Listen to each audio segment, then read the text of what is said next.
Here is your Radio Theater Channel weekly podcast for download. The RTC still has the very best old-time radio on the live streaming. And if it's music you love, tune in to the RTC Music Channel, where this link and many others are on our website at oldtimeradiolisten.com. Now, here's Jim. On this week's program, we feature detectives, one from the 19th century and one from the 1940s. We'll start off with the 19th century, The Adventures of Sherlock Holmes. And we have The Indiscretion of Mr. Edwards. Basil Rathbone and Nigel Bruce play the parts as the same people that did it in the movies. Now it's back to 1946. Petri Wine brings you Basil Rathbone and Nigel Bruce in The New Adventures of Sherlock Holmes.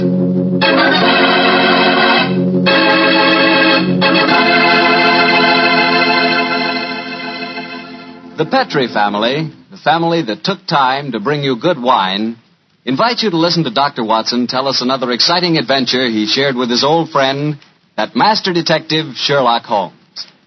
You know, the lives of Holmes and Watson were not always filled with action. They spent many a quiet evening at home in Baker Street, discussing the problems of the world over a glass of port. You know, it seems that no wine is more expressive of friendship and hospitality than port. And I'm sure there's no port wine more enjoyable than Petri California port.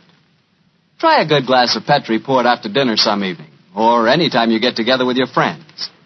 You'll love the rich, ruby red color of that Petri port.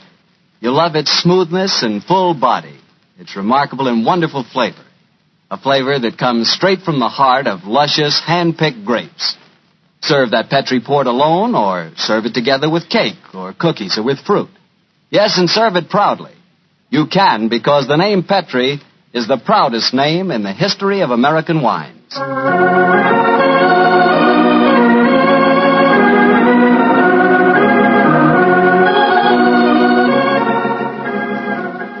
And now I'm sure our old friend Dr. Watson's expecting us. Let's tap on his study door. Come in. Good evening, Doctor. Good evening, Mr. Bartell. Come over here by the fire. I was just having a cup of coffee. Would you care to join me? Thanks, that'd be nice. It'll prevent you falling asleep during my story tonight. There's no chance of that, Doctor. From the hint you gave us last week, it sounded like quite a story. It began in a circus in Paris, you told us? Yes, my boy, the circus. A colorful world of sawdust and spangles. A world, Mr. Bartell, that I may tell you confidentially, always held an irresistible fascination for me when I was a youngster. Me too, Doctor. In fact, when I was 8 years old, I fell desperately in love with a lady bareback rider. A stunning creature who wore pink silk tights with gold sequins on them. Unfortunately, my mother caught me writing her proposal of marriage, and I'm afraid that, that's another story, and one that you probably wouldn't find very interesting. I'm sure I would, Doctor, but I think it would be safer to stick to your Sherlock Holmes story. Yes, you're probably right, my boy. Well, it was a winter in the 1890s, and Holmes and I were in Paris. On our second day there, Holmes suggested we attend that night's performance of the Cirque Royale. Needless to remark, I was delighted, Mr. Bartell. And shortly after 9 o'clock that night, I found myself seated beside Holmes in a box near the ringside. It was an incredibly vivid scene, even for that city of color and light. The gay costumes of the women and the gaudy trappings of the ringmasters and clowns looked like a giant kaleidoscope under the blazing glare of the arc lamps. As we sat there, a brass band nearby blared forth some popular music of the day, and yet he didn't appear to be enjoying himself. And so I leaned across and touched his arm.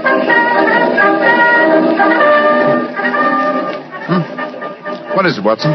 Well, you're very quiet, Holmes. Aren't you having a good time? A good time, I suppose, old chap. I was just wondering where Mr. Edwards is. Mr. Edwards? Who's he? An extremely distinguished client who was to meet us in this box at 9 o'clock. Client. So this little excursion was on business. After all, yes, I might have known it. Don't worry, old fellow. In your case, I think you'll be able to combine quite a little pleasure with the business. Well, can't you be a little more explicit, Holmes? Shh. Here comes the ringmaster. Mesdames et messieurs, j'ai l'honneur de vous présenter ce soir la grande vedette du cirque, Mademoiselle Gisèle Girondet, équestrienne incomparable.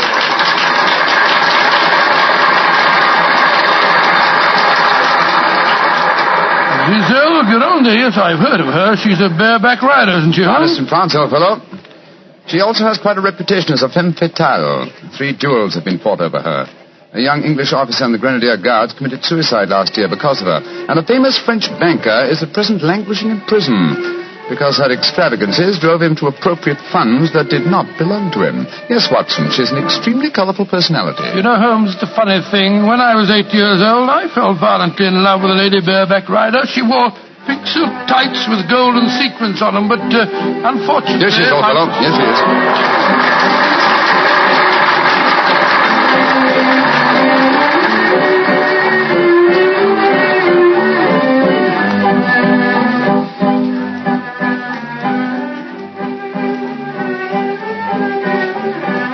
Holmes, she's exquisite. Look at the way she's jumping from the back of one horse to the other. Sheer poetry of motion. The lady appeals to you, Watson. By George, yes, indeed she does. In fact, Holmes, I don't mind telling you that if I weren't a married man and a poor you'd like man... to court the lady, eh? Yes, I should Excellent, indeed. old fellow, excellent. That's the very reason for our attendance at the Well, what in circus. heaven's name are you talking about, Holmes? Ah, there you are. Good evening, Mr. Edwards. Holmes, my dear fellow, how are you? I haven't seen you since that little affair at Windsor Castle when Mother... Excuse me, sir. I am Mr. Mycroft, and this is my friend, Sir William Nigel. Sir William Knight. Of course. And I am Mr. Edwards. We must respect each other's incognitos, eh? How do you do, Sir William? Well, I'm extremely honored to meet you, Your Royal... Mr. Edwards. How'd you like Giselle? Isn't she a stunning creature? Yes, indeed she is, sir. The four of us to have supper together after the performance tonight, I understand, Mr. Edwards. Well, unfortunately, I can't be there, Mycroft. There's some stupid affair at the embassy which I have to attend. We must postpone the dinner until tomorrow night. Very well, sir. Come over to my hotel a little early and we can discuss the whole business. Personally, I think a lot of fuss is being made about nothing.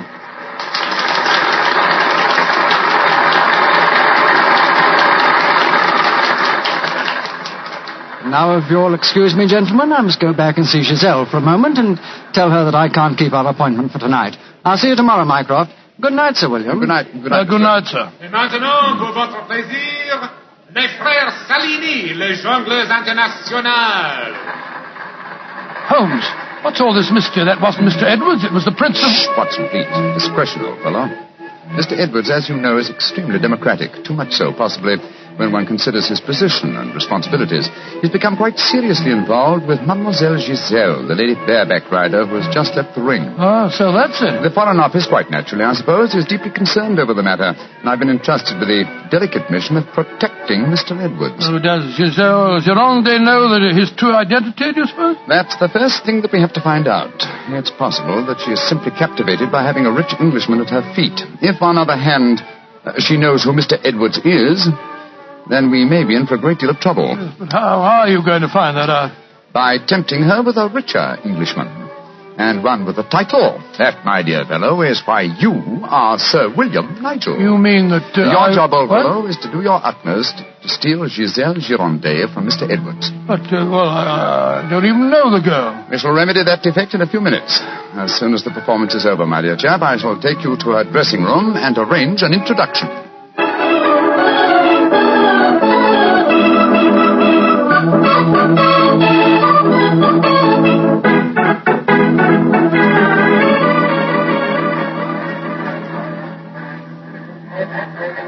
I must say, Holmes, the backstage life at a circus is even more colorful than in the ring. What makes you say that, old fellow? Well, I just saw a pinhead having tea with a bearded lady while a sword swallower was standing behind him practicing his act. Oh, hello.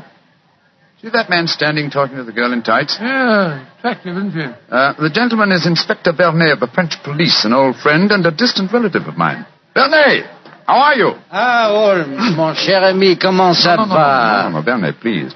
On this occasion, my name is Mycroft, if you don't mind, and this is my friend, Sir William Nigel. How do you do, Inspector? Enchanté, Sir William. Permit me to introduce Mademoiselle Yvette Marat. How you do? How do you do, How madame? do you do? What brings you behind the scenes at the circus, may I ask, mon cher Mycroft? My friend Sir William is most anxious to make the acquaintance of Mademoiselle Gironde. But of course, every man wishes to meet Giselle Gironde. Why not ask Vernet? He will present you to her. Ha! In no way. Oh, now, Yvette, chérie, do not begin that all over again. You're in love with her. You've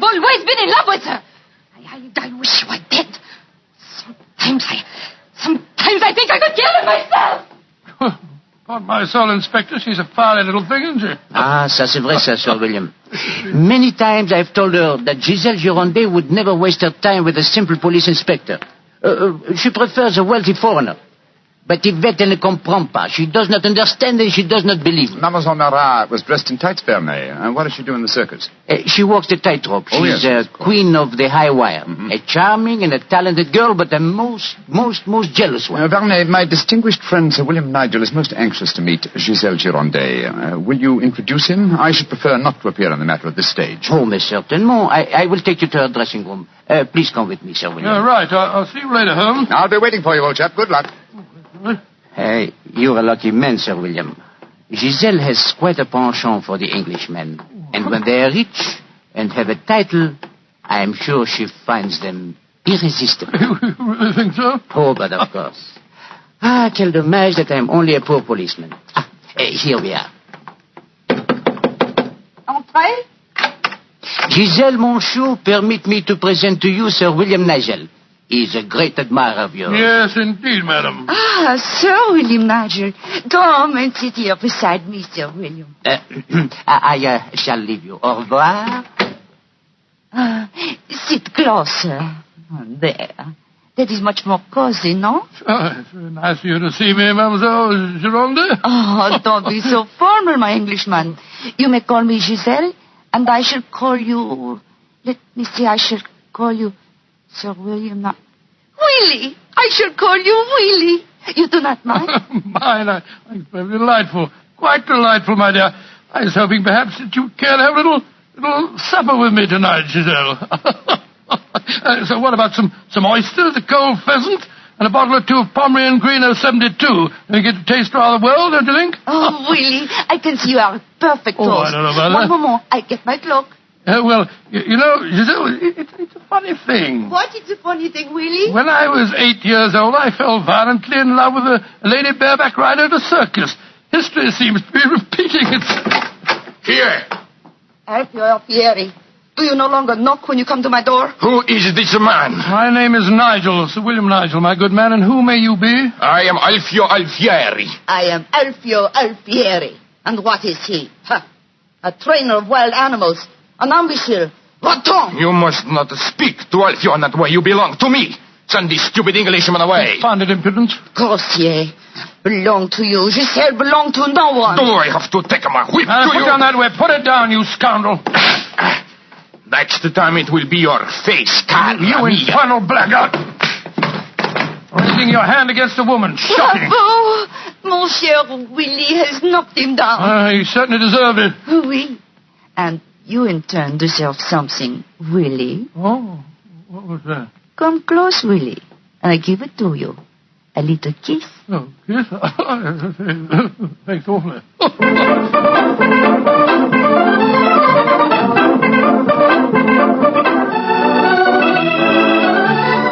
Oh, Willie, you are so strong, so resolute, so brave. Oh, it was nothing, my dear Giselle. Nothing at all. Here, more champagne, Gus. More champagne. Oh, Willie!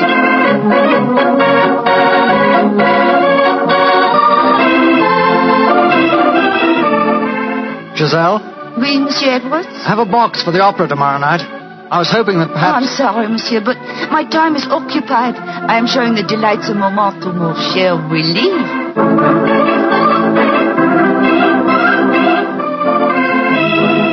Mademoiselle aime mieux le collier de perles à 5 rangs ou celui à 3 rangs? He says, which do I prefer, the 5-string color pearls or the 3-string color pearls? What does my Willie think? So that you can't hang too many pearls on a pretty neck like yours. I'll take the 5-string collar, my good fellow. You're doing splendidly, Watson, splendidly. Yes, but Holmes, I felt such a blasted fool handing that jeweler fellow a check signed by Sir William Nigel. You quite sure that it'll be honored? Don't worry, old fellow. Remember who our client is. Money is the least important concern in this matter. On with the masquerade, old fellow. On with the masquerade.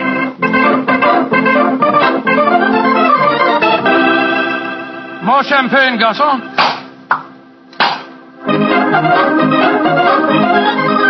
Willie, you are such a headstrong boy. More champagne.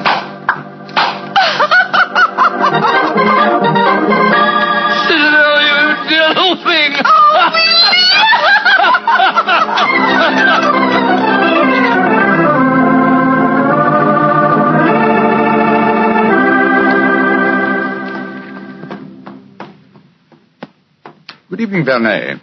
Has Mademoiselle Girondet come in for the evening performance yet? Yes, Monsieur Holmes. I escorted her to her dressing room half an hour ago. Monsieur Edwards is in there with her now. At last, it seems, she has use for a poor policeman. Last night she found a threatening letter on her makeup table. Since then, she has been most grateful for my company. A threatening letter, eh? Any idea who might have sent it? Oh, yes, of course. I'm afraid I have, Monsieur Holmes. I told her to pay no attention. By the perfume of the notepaper, I recognized the sender. A jealous tightrope walker called Yvette Marat. Oh. Poor Yvette. She would make a very inferior criminal, I'm afraid. Still, Giselle asked me to stay outside her dressing room till the performance starts. You wish to see her? Yes. Oh, good evening, Mr. Edwards. Evening, Mycroft. Evening, Inspector Vernet. Comment ça va, Monsieur Edwards? Look here, Mycroft. I think this little game's gone far enough. Giselle has just refused another invitation of mine. Now, I know who Sir William Nigel is, and I swear I'll tell her. Don't you think, sir, that the lady is hardly worth bothering about? Surely this whole incident with Sir William proves that she's a scheming little adventuress. A fictitious title and an apparently bottomless purse have shown her up in her true colors. I could have told you the same thing without such an experiment, my friend. Well, I suppose you're right, Mycroft. I've been a fool. An idiot who lets a pretty ankle turn his head. A conceited dope. Let us just say, monsieur, that you have been a man. Good evening, sir. Good evening. Good evening. Just going back to see Giselle for a moment. I brought us these flowers for her. I'll be back in a jiffy. Just a minute, Watson. I hate to dampen your ardor, old chap, but the masquerade is ended. Ended? What do you mean it's It is no ended? longer necessary for you to impersonate Sir William Nigel or to pay court to Giselle. Oh, really? Really? Really? Well, that's a great relief, sir. Great relief. I've hated the whole business. Oh, yes, I'm sure you have. We appreciate the sacrifices that you've made, don't we, Sir Edward? Yes, indeed. Well, I must go back and see her once more, though. We had a rendezvous for tonight, and I must cancel it. A gentlemanly thing to do, you know. I won't be a minute. Never have I seen a man more downcast. Obviously, with him, my dear Holmes, business was a pleasure.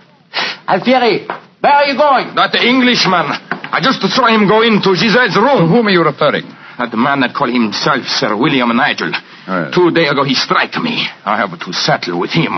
No man may strike Alfieri. Do not cause any more trouble, Alfieri. From what I've been told, you thoroughly deserved what happened to you. Here he come now. You, English, you.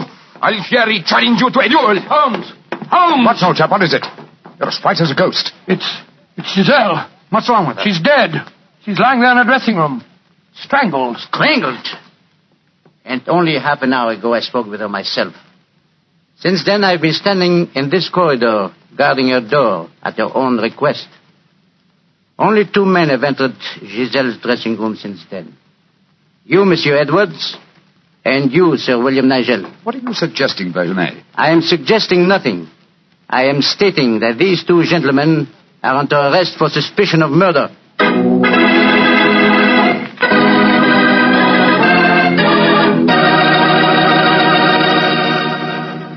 Dr. Watson's unusual story will continue in just a few seconds. Time I'd like to take to remind you that one wine that seems to be the outstanding favorite among the ladies is Petri California Muscatel. That's probably because, like a beautiful woman, Petri Muscatel is subtle and intriguing. Petri Muscatel is the color of burnished gold. And its flavor, well, it's the flavor of big, plump Muscat grapes, picked by hand, carefully and tenderly, and they're just full of wonderful, delicious juice. If you want to show that you really know the wine that women prefer, serve Petri Muscatel. Serve it after dinner or later in the evening. It's wonderful. And why shouldn't it be? It's a Petri wine. Well, Dr. Watson, so you and the mysterious Mr. Edwards got yourselves arrested on suspicion of murder, huh? Yes, Mr. Bartell. Holmes did everything in his power to persuade Inspector Vernet to release us, but it was useless. And so, while Mr. Edwards and myself were languishing in detention cells at the local Sûreté, Holmes and the French inspector were examining the dressing room of the dead woman. I'm sure, Inspector Vernet, that being as keen a detective as you are, you must suspect the true identity of Mr. Edwards. Of course, Monsieur Holmes. But that is the danger of incognitos. If he chooses to assume the identity of plain Monsieur Edwards, then he must run the risks of plain Monsieur And Edwards. you're convinced that either he or my friend strangled Mademoiselle Girondet? It is obvious. Then I'll have to prove to you that they didn't. Let me examine the body again, will you? If she had been strangled by either of my friends, why would her body be lying here under the window? It's as far away from the door by which they left this room as possible. That proves nothing. No, but it's odd. Giselle was a strong girl. There might easily have been a struggle. Perhaps she tried to get away through the window. And yet there are no marks of violence on her throat. Just this piece of very fine cord that did its deadly work so cleanly. Cut with a knife. Please do not remove the cord, Monsieur Holmes. The body has not yet been photographed. Dear me, Vernet, you're making it very hard for me, aren't you? You notice, of course, that the window is open. Yes, but we have examined the snow outside. There were no footprints within 3 yards of the window. The murderer must have entered by the door that I was watching. Yes, it would be hard, even for a professional acrobat to jump in. An acrobat? Vernet, your young friend, Mademoiselle Yvette Marat, is a tightrope walker. Yvette, but... Yes, she certainly had a motive. She'd even sent a threatening letter. I heard her express hatred and jealousy for this dead woman. It's conceivable that she could enter a room by a window without leaving footprints in the snow. Where was she at the time of the murder? I do not know. I was waiting for her in the corridor. Then I suggest that we investigate her alibi at once. And after that, Inspector, I must pay a visit to the Sûreté. I don't want my friends to think that I've deserted them.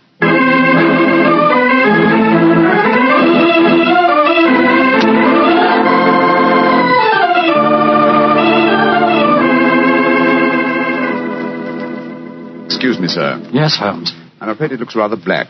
As I was telling you, Yvette Marat, the tightrope walker, was able to establish completely satisfactory alibi. Vernet still suspects you or Dr. Watson. Well, that's ridiculous. May I ask you a very straightforward question, sir? Of course. I can well understand that if you had gone into the dressing room and found the woman already murdered, you might easily be tempted to conceal the fact, to avoid a scandal involving your person. Will you swear to me, sir, on your true identity, that Giselle was alive when you left her? She was, Holmes. I swear it. Thank you, sir. That's all I wanted to know.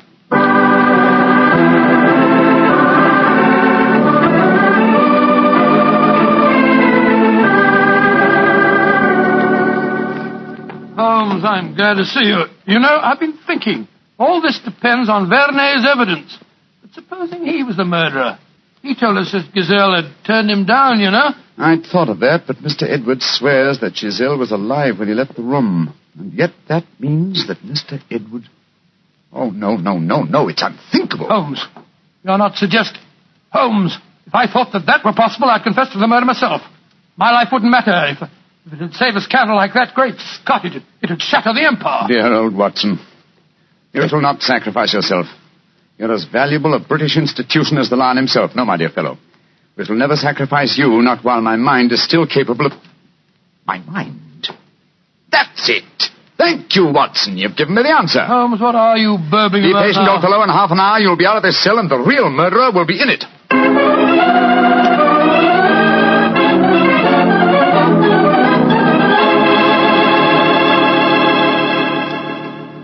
Questions.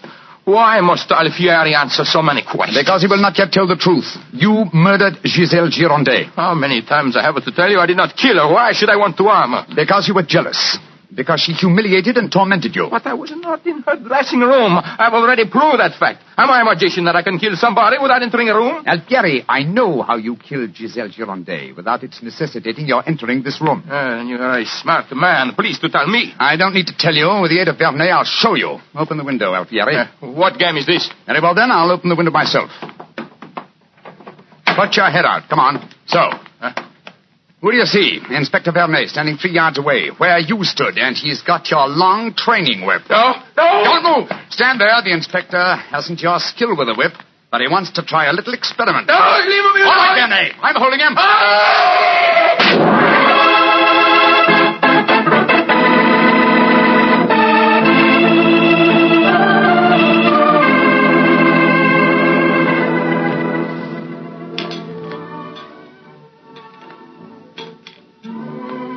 Well, Mr. Edwards, sir, this is a pleasant change from a prison cell, isn't it? It certainly is. Holmes, I can't tell you how grateful I am. I still don't quite understand how you did it. Watson, in rather a roundabout way, was responsible for giving me the clue. Oh, how was that, Holmes? Well, on more than one occasion, old chap, I've had cause to deplore your rather florid style of writing. Tonight, I was very thankful for it. When I began to speak of the capabilities of my mind, Suddenly I remembered a phrase of yours in which you referred to its whip-like rapidity and accuracy. That, of course, made me think of Alfieri, the animal trainer. Exactly how did he kill the poor girl? Well, sir, he stood outside the window, far enough away to leave no incriminating footprints. Called to Giselle, probably persuaded her to lean out, then snapped the whip around her neck, pulling it tight and strangling her. And then I suppose he cut the cord and let the body fall back into the room. Precisely, old fellow. We found a whipstock among his tackle, a whipstock from which the lash had been cut. The stub of lash left matched the cord around the dead girl's throat. Amazing business. And I don't mind telling you, fellas, I'm very thankful to be through with it. Yes, so am I, sir. In fact, I wouldn't be at all surprised if this whole incident cures me of my love of circuses. Oh, I didn't know you had a predilection in that direction, Watson. Oh, yes, sir. Yes, if you don't mind my saying so. When he was 8 years old, he fell in love with a lady bareback rider. Didn't you, Watson?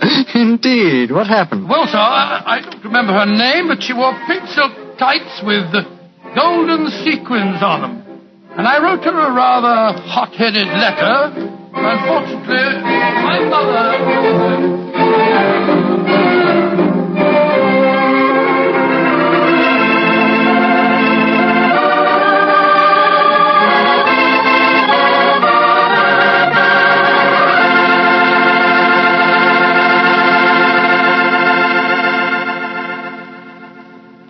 Well, Doctor, that was one of the most unusual stories you've ever told. And I might say you played a very prominent part in that case yourself. Oh, I suppose I did at that, Mr. Bartell. Giselle was a beautiful girl. Beautiful. Boy, I sure love that nickname she gave you. Wheelie. Yes, I thought it rather nice myself. Well, that is, I mean... Don't get embarrassed over a nickname, Doctor. You should hear the nickname I had. Well, when I went to school, all the girls called me Bottles. Bottles? Oh, I see, from Bartell. Bartell. Oh, some nickname, like a prophecy. What do you mean? Well, they called me Bottles, and now that's what I like to talk about most. Bottles. Bottles of Petri wine. Oh, I should have known. And I'd like to talk about Petri wine because, as far as I'm concerned, it's the swellest wine that ever poured from a bottle. That's because the Petri family really knows how to make good wine. Well, they ought to. They've been making good wine ever since they started the Petri business way back in the 1800s. And since the Petri family has always personally owned and operated their business, they've been able to keep that fine art of winemaking right in the family, handing it on down from father to son, from generation to generation. So it's no wonder, whenever you want a good wine, you want a Petri wine, because Petri took time to bring you good wine.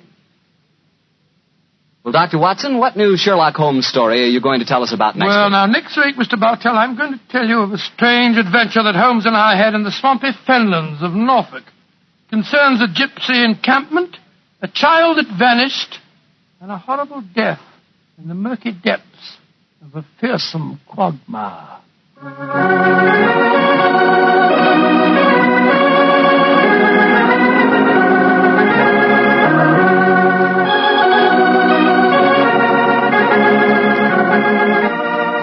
Tonight's Sherlock Holmes adventure was written by Dennis Green and Anthony Boucher and was suggested by an incident in the Sir Arthur Conan Doyle story, The Adventure of the Three Students. Music is by Dean Fosler. Mr. Rathbone appears through the courtesy of Metro-Goldwyn-Mayer, and Mr. Bruce through the courtesy of Universal Pictures, where they are now starring in the Sherlock Holmes series.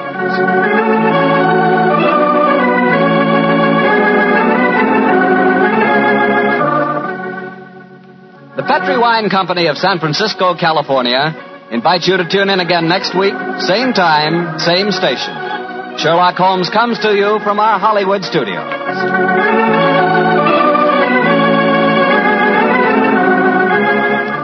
This is Harry Bartell saying goodnight for the Petri family. Before we deal with more crime with Philip Marlowe, let's drop in on Mortimer Snerd.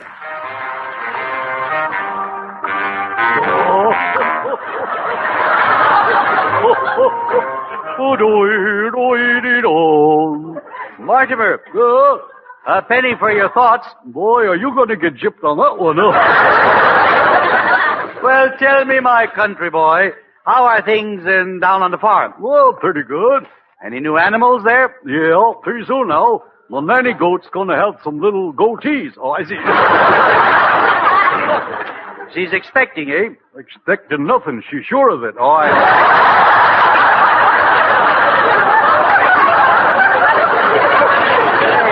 Hey, Mortimer, what's that you have in your hand? Well, which hand? There are two of them, you know. Yeah. Well, one hand is empty. Oh, well, in that one I ain't got nothing. Well. But in this one I got something I found. I found it in the street, and so I just picked it up. I see. Let me see it. Oh, yes. Oh, yeah. It's one of those famous little statues of the three sitting figures. They're known as the three wise monkeys. No? Yes.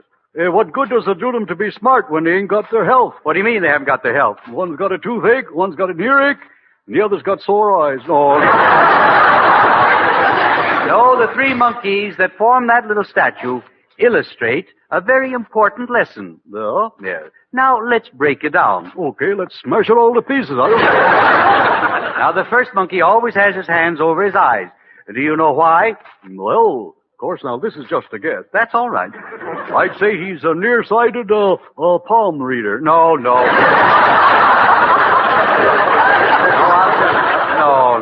No, it's so he can see no evil.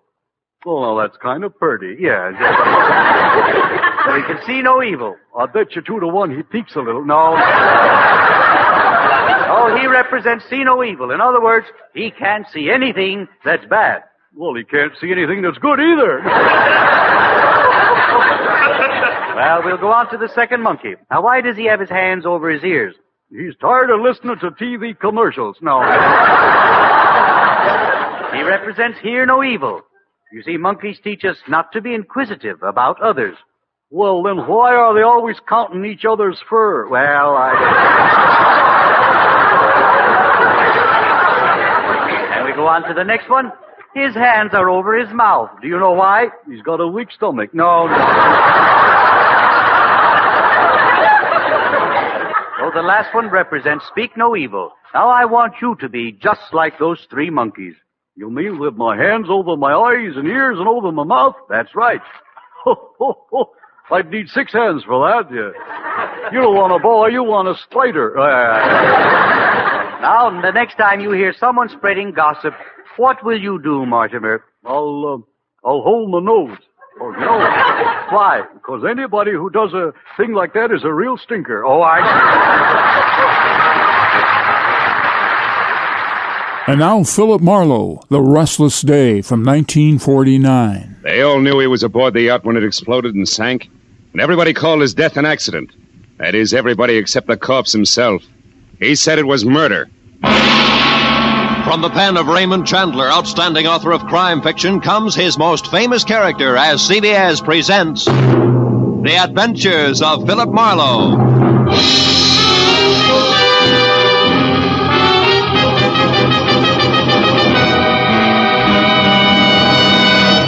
And now, with Gerald Moore, starred as Philip Marlowe, we bring you tonight's exciting story, The Restless Day.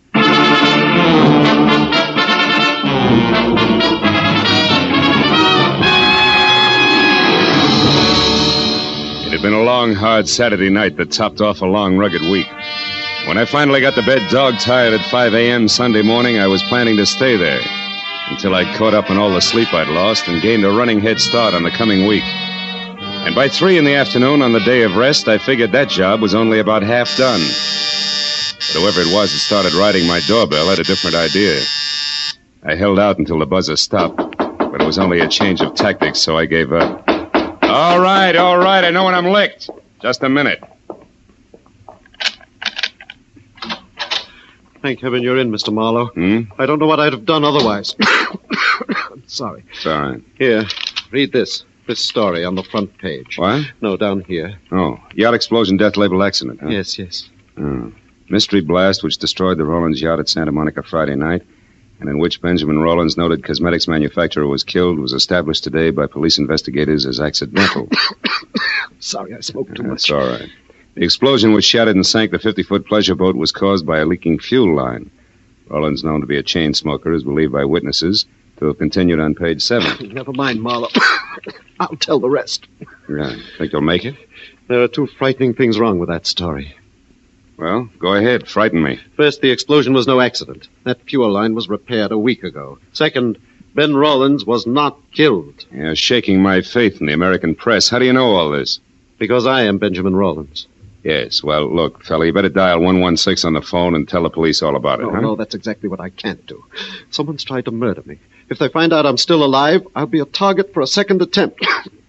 Wait a minute. This is I need two continuous. things right now. One, a cup of coffee. Would you like some? No, milk, if you please. My doctor insists. Okay, come on. The other's a good, solid explanation of why everybody thinks you were aboard that yacht. Well, first, they believe my body was lost in the explosion.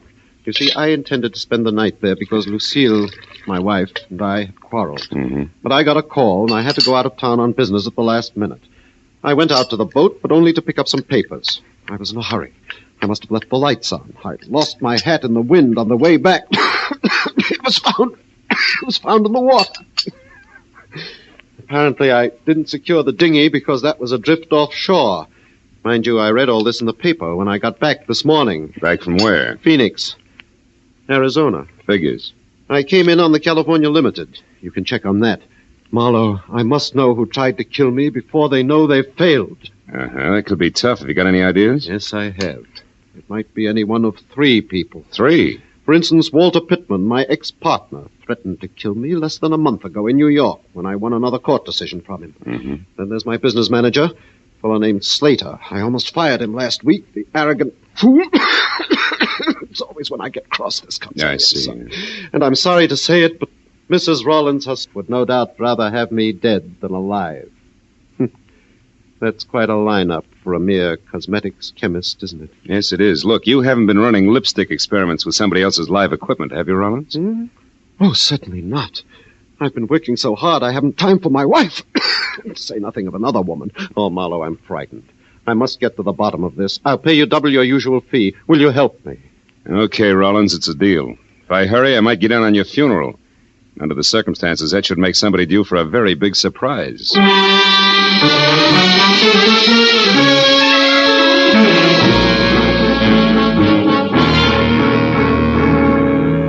A shave and a shower later, and I checked my wheezing client's credentials, settled him down in my apartment with orders to answer the phone, but not the door, and drove out to Santa Monica, where the not very late Ben Rawlins had made his home. I had a list of names, addresses, and phone numbers of people close to Rawlins. That is, close enough to kill. And I decided that Arthur Slater, the business manager, was my best bet for an opener. He had been described as soft-spoken, efficient, and somewhat arrogant. And after I found his cottage on Seaview Drive and walked up to the door, I heard someone inside offering a similar description, but with more color. Mighty routine, Arthur Slater. If you think for 2 minutes you can throw little Angie over any time you feel like it after all the promises you've made, you're wrong. That's just about enough, Angie. Not by half, brother. I know which way the wind is blowing, and it's a nice big wind. Nobody kicks me out, and I mean nobody. So think it over, Mr. Big. Oh, get out of my way. Yes, ma'am. Cute kid. Friend of yours, Slater? Who are you? Another insurance investigator? That's right. My name's Marlowe. May I come in? Yes, certainly. All the others did. Thanks. Who knows? I may be the last. Slater, I've got 3 reasons for believing that yacht explosion was no accident. Not an accident? What reasons are you talking about? For one, Walter Pittman. Pittman? You mean Rollins' ex-partner? You know him, huh? Well, only by name. I never met the man. All right, then. Let's talk about reason number 2, Lucille Rawlins. How do you feel about her, Slater? Well, you must be out of your mind, Marlowe. She and Ben fought constantly, yes. Slater, I asked how you felt about Mrs. Rawlins. I don't like her. And now, what or who is reason number 3? You are. You had an argument with Rawlins last week. He practically fired you. And you think I'd kill him over that? Could be. Look, Marlowe, Ben Rawlins drove himself like an overloaded truck. He had a cigarette cough, nervous shakes, and bad dreams. To me, bureau drawer eyelashes and glue-on fingernails simply aren't that important. So we had frequent arguments. Now, do you have any more smart reasons you'd like to discuss, or would you care to leave? Just one thing more. Why does your girlfriend think you're a little stuck up these days? You're becoming a bit too personal, Marlowe. Get out. I'm not compelled to answer any of your questions. There's an established legal procedure. Skip it, Slater. If I need to, I'll be back. And I'm fairly chummy with the boys in blue myself, so I'll get the answers if I want them. Good night, big shot.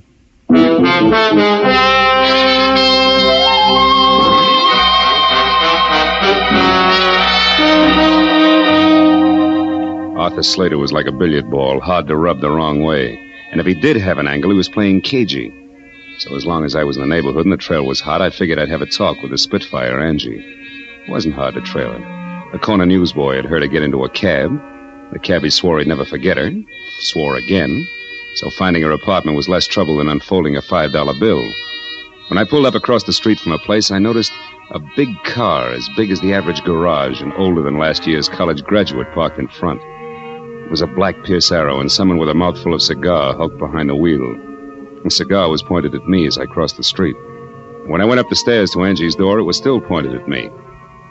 But I forgot about that when the apartment door opened. Angie was relaxed. There were little glints of gold in her green eyes. And the warm lights behind her shimmered on soft waves of hair, a shade of burnished copper. Maybe she was a Spitfire, but at the moment, her damper was down. Yeah? Well, Buster, you got your mouth open. You might as well say something. Angie, who do you think murdered Ben Rollins? Murdered? My mistake, chum. Good night. Just a minute. This is business, honey. Who are you, anyhow? Philip Marlowe. You ran over me on your way out of Slater's place a few minutes ago and dented my ego. Well, sue me. Who are you working for, Shamus? You wouldn't believe me if I told you. But I will tell you this, sweetheart. The explosion on that yacht was no accident. So I'm checking up on wives who'd rather be widows. Lucille Rawlins? Nuts. She was rolling in dough either way. She hated her job, but she sure didn't have to kill to quit. Get your compass fixed, Marlowe. Wrong way, huh? Well, suppose Lucille were in love with Pittman, maybe. Pittman? Who's he? Shot in the dark. Tell me something, Angie. Your boyfriend Slater has picked up a lot of push lately. How come? Some big deal they've been working on at the plant. And he makes me sick. Gets the first sniff of a success, and suddenly all his hats are too small. Especially his old hats, honey. And you can't blame the guy if he's really on his way up now, can you? Listen, Mac, I'll tell you, him, and the whole world something. Nobody is going to put little Angie on the skids. If there's a heave-ho pulled around here, Mr. Hotshot Slater himself will get it, and right in the neck. So if you happen to be snooping for him, Marlowe, you can putter right back and tell him so. Now beat it. That's not a bad idea. Oh, by the way, what's Angie stand for? Angelica? But don't count on it, brother. Don't count on it.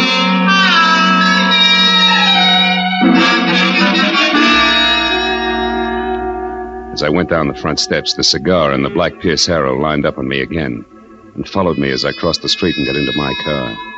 It was still pointing at me as I drove away, but after all, the street was public property and the guy could smoke a cigar if he wanted to.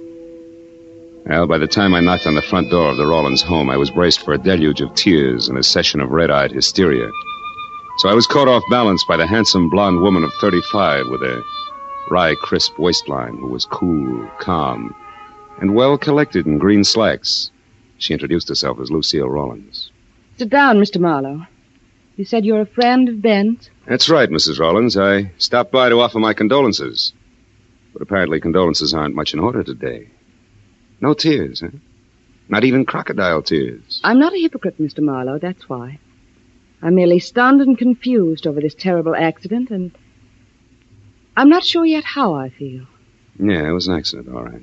Especially since that leaky fuel line that caused it was repaired a week ago. It had been repaired? Oh, yeah. It's interesting, isn't it? Who are you, Marlowe? I'm a private detective, and I know a lot more than that. I know, for instance, that the insurance on the boat alone will keep you in pretty doodads for several years. And that's only a drop in a bucket. Mr. Marlowe, I think you'd better leave. And I think you better climb down off that high horse and listen.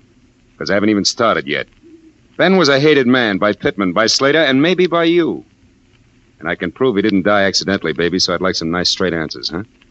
When did you see Pittman last? I've never seen Walter Pittman. I don't even know what he looks like. Ben and I were married 2 years ago. He broke with Pittman long before that. But you're pretty chummy with Arthur Slater. That's a lie. Why, we hardly spoke until a week ago. You picked a poor time to get friendly, baby. Listen here, Marlowe. Mr. Slater, I ran into each other purely by accident one afternoon last week. I happened to stop in at a small bar in downtown Los Angeles. Mr. Slater was there at a table talking with some man, a stranger to me. When he saw me, he came over. He seemed upset. So upset. Wait a minute. Is there anyone else here now? Well, no. My maid went out to the movies. What's the matter? I heard something, a noise. Sounded like it came from the service boys. Come on, let's have a look. Well, I don't know what any... Hey! The lights went off. Somebody turned them off. You better... Lucille, look out!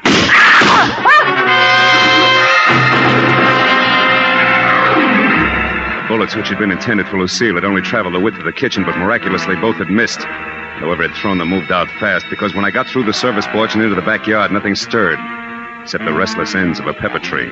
But a second later, a heavy, clanking motor roared on the side street, and I got to the fence just in time to see a boxcar on rubber tires skid around the corner. It was a black Pierce Arrow.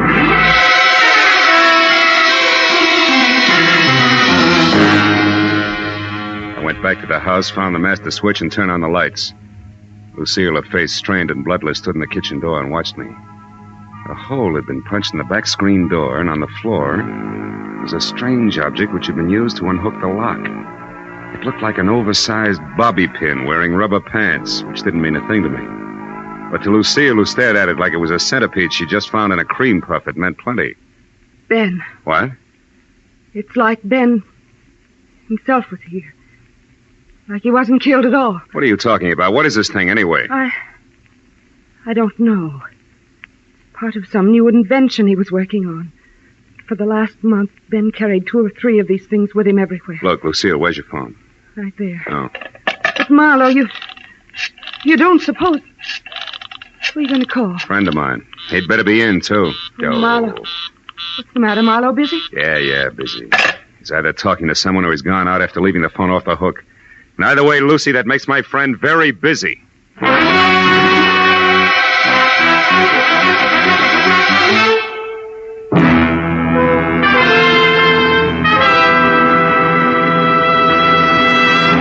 In just a moment, we will return to the second act of the adventures of Philip Marlowe. But first, it may have taken a little detective work finding a much-wanted man last week, but an unprecedented number of listeners seem to have turned Philip Marlowe. For Jack Benny's largest audience this season found him here on his opening show on CBS.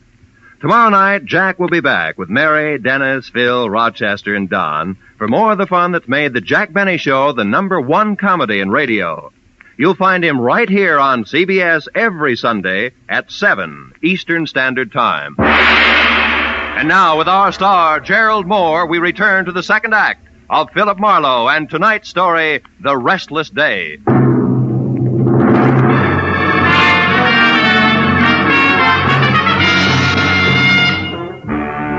When I left Lucille Rawlins, the feminine target for tonight, I headed for Angie Gordon's, where I'd first seen the man with a cigar in his face, who I suddenly figured might be Walter Pittman. And as I drove, I felt like my brains had spent the night playing leapfrog in a squirrel cage. Because any way I call the dice, every one of my clients suspected of murdering him somebody else. And just to keep things from making any sense at all, I suspected my client. I pulled up near Angie's and saw the Pierce Arrow parked, lights and a man with cigar out.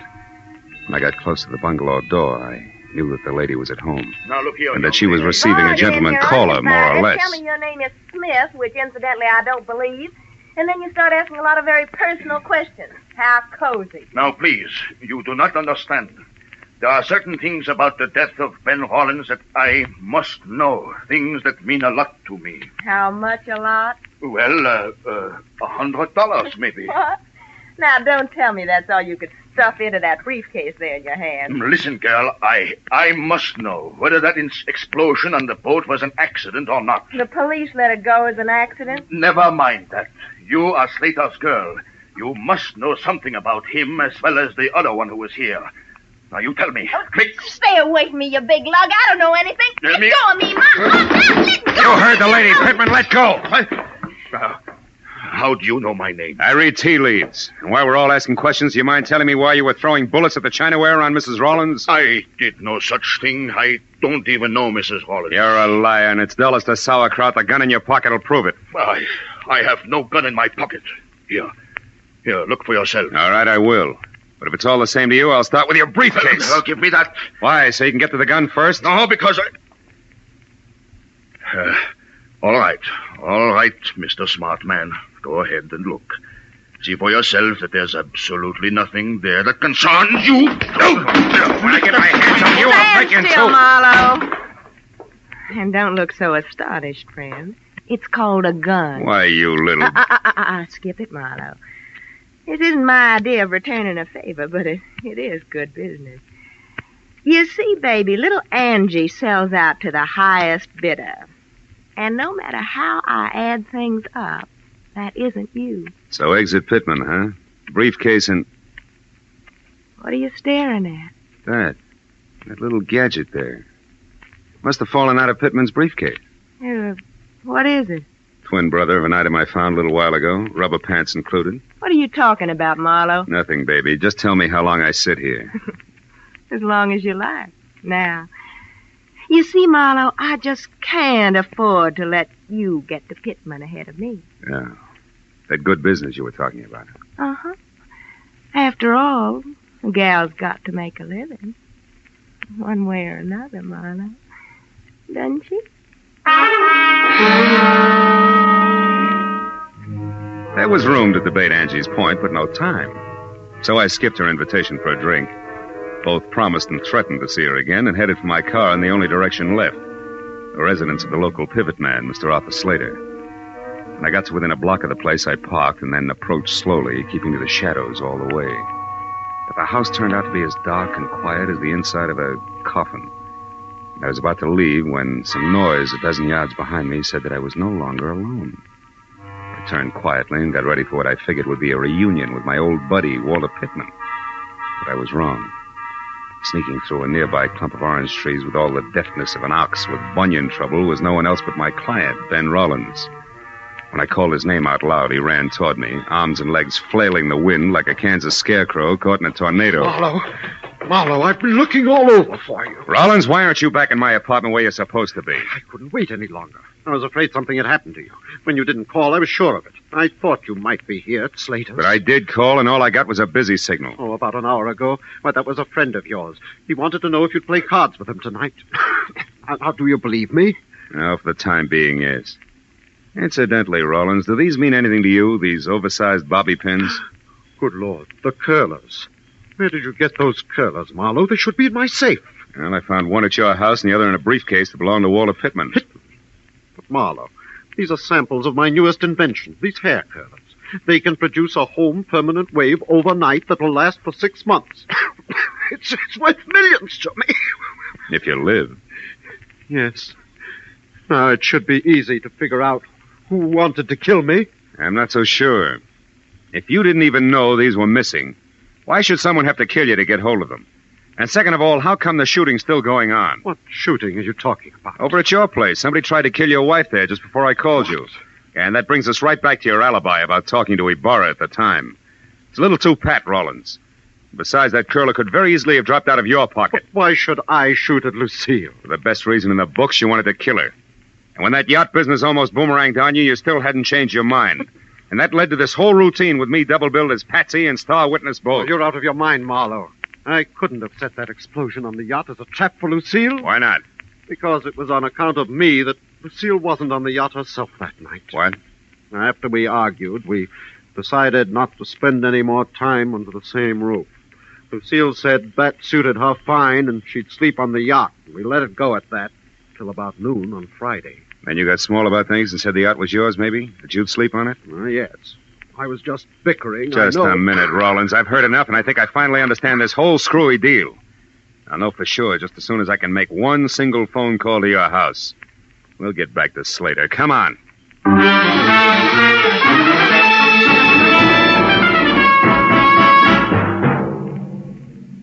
When I got to a telephone and through to the maid at the Rollins place, I was almost positive that in another minute I'd have both a solid answer for my client and a couple of clumsy customers for the law. But when the shaky voice at the other end of the tube told me that Lucille had just left the house in high gear, after mumbling something about a place called Inspiration Point, I stopped being confident and started to worry. And when I tossed the jackpot question at the maid and got the winning answer, that worry became something worse, and it must have showed. What is it, Marlowe? What did you find out? Too much to explain now. Where's Inspiration Point, Rollins? About a mile south of here, straight along the shore. Good. What kind of a car does your wife drive? A blue Nash. What's Inspiration Point got to do with Lucille, Marlowe? Everything. Now, look. You call the cops and tell them to get out there as fast as they can. Do you get me? As fast as they can.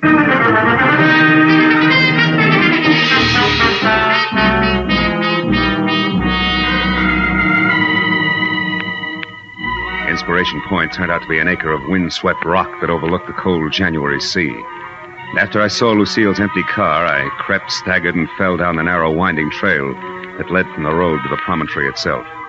I was afraid that I was going to be too late to stop what I was sure was a hastily scheduled murder.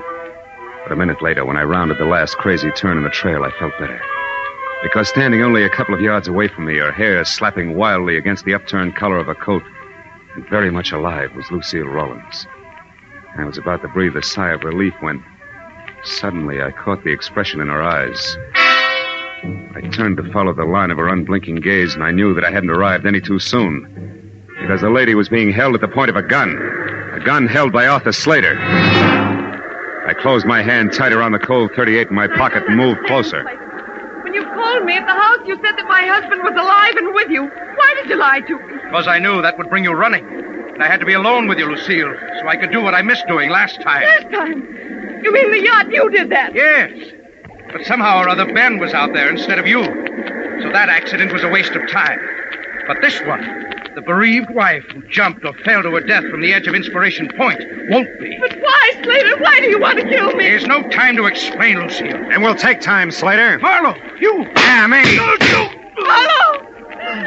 Marlowe, he's going to kill me. Yes, honey, I know. He had to. But why, Marlowe, why? Because he stole your husband's invention to sell to Walter Pittman. He was going to go into business with him. And now when the cops get here, he's going first to a hospital and then to jail. A grand larceny and attempted murder. Attempted murder? What about Ben, Marlowe? Ben was a near miss, honey, nothing more. You'll see what I mean in a minute.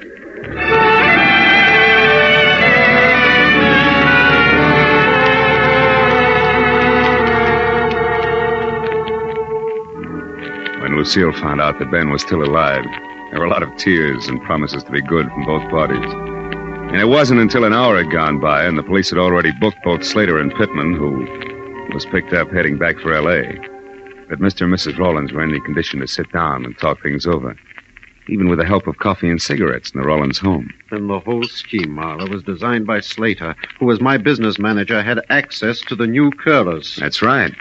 Knowing how Walter Pittman felt about you, Slater secretly contacted him to handle the manufacturing end, you see? Yes, I see. Well, a few changes in the design, and the whole thing would have been patented and on the market while you and Slater... Who pretended that Pittman was a stranger to him. Were still laboring away at last-minute changes. And when we learned about Pittman's product, Slater would act as surprised as Ben here. You're so right, Lucille. That was the plan. Oh, but it fell apart. See, it fell apart when you accidentally ran into Slater in that small bar in downtown L.A., do you remember? Yes. When he was with Pittman, the man you described to me as the stranger? Yes, of course. All right. Well, he realized then that with Pittman's product a success, you would sooner or later see a picture of Pittman, the newly rich inventor, and recognize him as the man you saw with Slater before Pittman's product was on the market. So that meant that Slater either had to get rid of Lucy or give up his entire plan. Mm-hmm. Have you got a match, Mr. No, I'm going to give them up. But Marlowe, was Pittman involved in the murder attempt, too? No. He drew the line at the theft. See, when he found out that you had died mysteriously, he turned up here to check on Slater because he couldn't afford to be mixed up in your murder. I see. But how did you figure all this, Marlowe? Well, after I had tangled with everybody, I was no place. Angie Gordon was looking for an angle. You, Lucille, were getting shot at. Poor darling. Yeah, and Pittman and Slater were not on the same team. At least as far as the business on the yacht was concerned. Nobody seemed to have a clear-cut motive. But when I told you that Lucille herself was supposed to stay on the yacht that night, you had the answer. That was the time. After I called your house and asked the maid the jackpot question, which was, who aside from you, Ben, knew that Lucille was going to sleep on the yacht Friday night? And she said Slater, didn't she? Yeah. Said something else, too. She also said that you had left for Inspiration Point in a big hurry. Yes. Then Slater tried to kill me first on the yacht, second in the house here, and finally out on the point. Mm-hmm. But in the end, it worked out fine, darling. Because the third time was the charm. For us.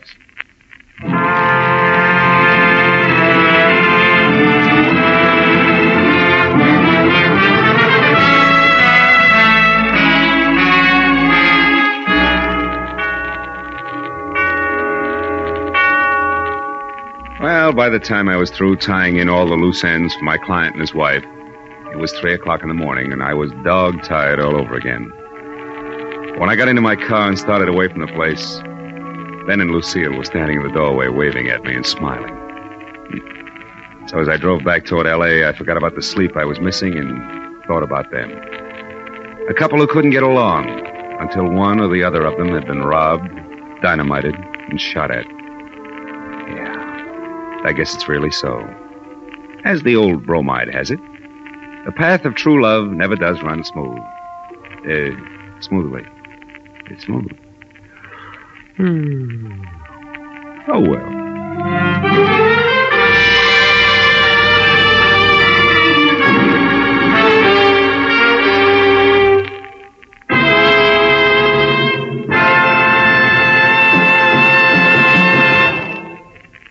The Adventures of Philip Marlowe, created by Raymond Chandler, stars Gerald Moore and is produced and directed by Norman MacDonald. Script is by Mel Donnelly, Robert Mitchell, and Gene Levitt. Featured in the cast were Lorette Philbrandt, Edgar Barrier, Virginia Gregg, John Daner, and Jack Moyles. The special music was by Richard Arunt. Be sure and be with us again next week when Philip Marlowe says... Somewhere in the cold, persistent rain that made the city itself seem a thing of evil, a girl had disappeared, and it was my job to find her. But before I did, I found death and a devil.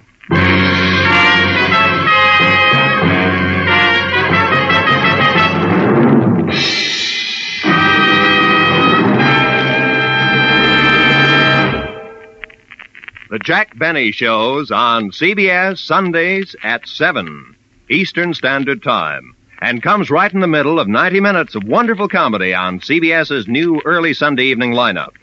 Immediately preceding Jack's show, you'll find Spike Jones and a Spotlight Review at 6:30 Eastern Time. And following the Benny Show, Amos and Andy take over with their inspired humor. Listen to Spike Jones and Amos and Andy over most of these same CBS stations tomorrow, flanking Jack Benny. They add up to 90 solid minutes of merry Sunday listening on CBS. Now, stay tuned for Gangbusters, which follows immediately over most of these stations.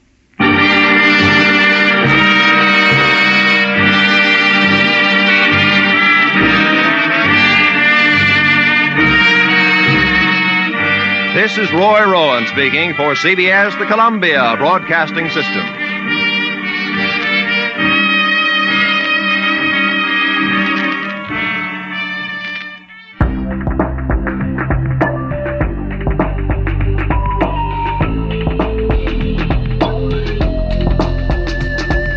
That's it for this week. We'll be back next week with more old-time radio. I hope you can join us then. Till then, this is Jim Dolan thanking you for listening. The RTC Weekly Download is produced by Chris Stone and Jim Dolan.